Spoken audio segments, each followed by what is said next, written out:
will come back to the ceremonial chair.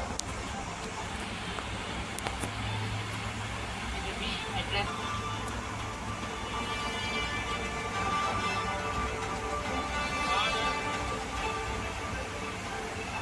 C Joseph Vijay எனும் நான்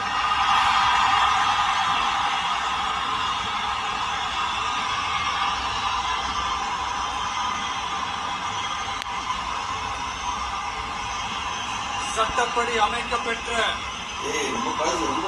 இந்திய அரசியல் அமைப்பின்பால் உண்மையான நம்பிக்கையும் மாறா பற்றும் கொண்டிருப்பேன் என்றும்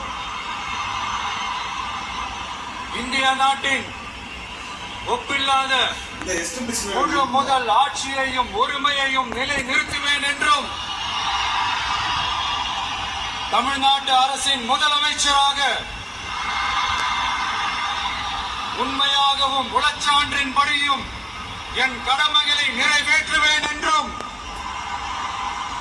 அரசியல் அமைப்பிற்கும் சட்டத்திற்கும் இணங்க அச்சமும் ஒருதலை சார்பும் இன்றி விருப்பு வெறுப்பை விலக்கி பலதரப்பட்ட மக்கள் அனைவருக்கும் நேர்மையானதை செய்வேன் என்றும் ஆண்டவன் மீது ஆணையிட்டு உறுதிமொழிகிறேன்.